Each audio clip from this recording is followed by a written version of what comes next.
J'entends que coach professionnel depuis 1 an. Qu'est-ce que tu faisais avant? J'ai fait bien des affaires. À l'âge de 16 ans, je suis parti vivre en appartement. Je suis parti vivre ma vie. J'ai commencé à travailler des petits jobs. J'ai commencé une job d'été, puis ensuite j'ai fait travailler au Tim Hortons pendant 6 ans. J'ai travaillé dans le service à clientèle. Ça a toujours été ça que je voulais, évidemment. Donc, Mhm. travailler avec des gens pour parler avec des clients.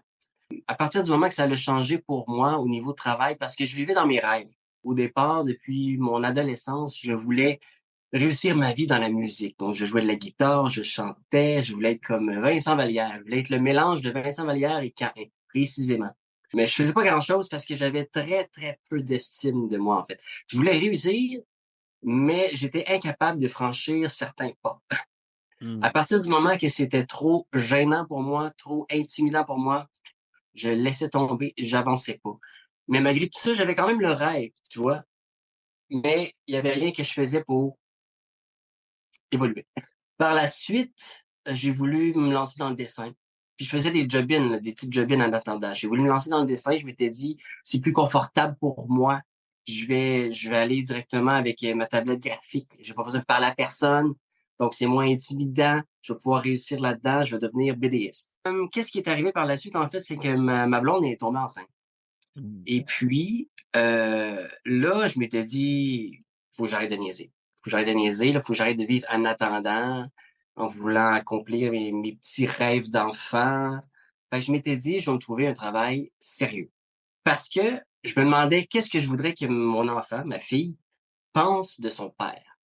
Hmm. Puis je m'étais dit, je veux que son père soit quelqu'un.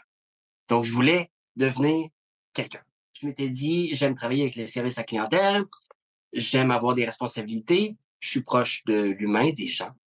Et donc, je m'étais dit, je vais gagner ma vie dans la gestion. Pour moi, ça me semblait réaliste. J'ai fait ça pendant 1 an et demi, 2 ans. J'ai été gérant dans un Rona. J'ai adoré ça. C'est ma plus belle expérience en termes de travail, mis à part le coaching, évidemment. C'était ma plus belle expérience. Sauf que j'ai réalisé que c'était pas tant gérer un magasin qui m'intéressait, mais c'était vraiment de contribuer à l'évolution de mes employés. Tu vois, de les aider dans leur vie, pas juste dans le professionnellement, mais c'était souvent des étudiants que j'avais, puis j'étais proche par rapport à leurs désirs, par rapport à leurs études, par rapport à ce qu'ils voulaient faire dans la vie, tout ça. J'ai réalisé au fond que c'était plus ça qui m'intéressait, tu sais. Et puis, à un moment donné, il y avait une vieille amie de ma femme qui avait eu besoin d'aide, elle était en peine d'amour et tout ça. Et je voulais tellement, mais tellement l'aider, encore une fois, que je lui avais écrit personnellement. Et puis, je lui avais fait croire tout simplement que j'étais un coach de vie.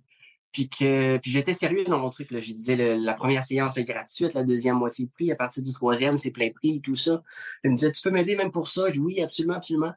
Puis c'est là que j'ai eu le flash, en fait. Parce que toute ma vie avant ça, je cherchais qu'est-ce qui était fait pour moi. Puis avant toute chose, avant même de vouloir être BDiste, avant même de vouloir être musicien professionnel, la chose qui me rendait le plus heureux, en fait, c'était justement d'aider les gens. Donc c'est là que je m'étais dit, ben je me lance comme coach de vie. Puis donc je suis arrivé directement chez moi, je disais à ma femme, hop, je suis coach de vie, c'est parti, je commence ça.